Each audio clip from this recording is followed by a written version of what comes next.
Min uppfattning är att MBV ska uppfattas som en attraktiv arbetsgivare. För nuvarande medarbetare och för kommande medarbetare.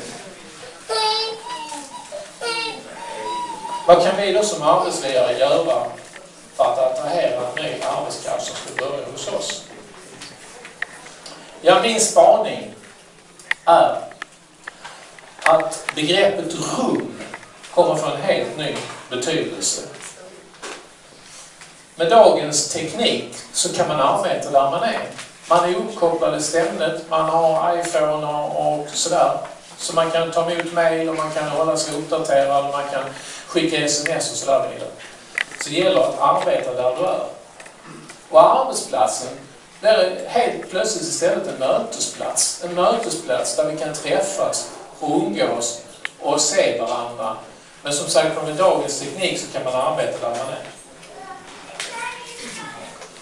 Också begreppet tid kommer att få en helt ny innebörd. Medarbetare säljer inte längre sin tid, utan man säljer ett resultat. Och det resultatet är inom givna tidsramar. Det vill säga att man levererar rätt sak i rätt tid med rätt kvalitet.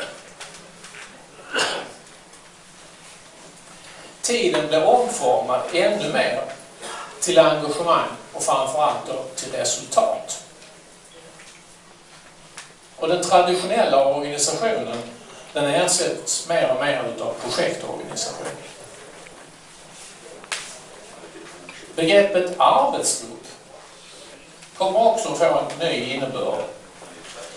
Det här med nätverk kommer att bli mycket mer vanligare och ersätter den tidiga arbetsgemenskapen. Fortsättningsvis så blir det betydligt mer att man använder sig av sina kontakter när man har en frågeställning som man inte känner till. Man slänger ut en fråga på Facebook. Är det någon som känner till det här? Och så får man svar inom några minuter.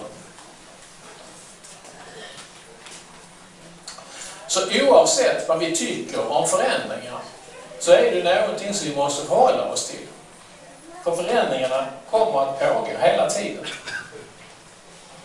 Allt beror på vårt eget synsätt och vad vi vill välja för verklighet.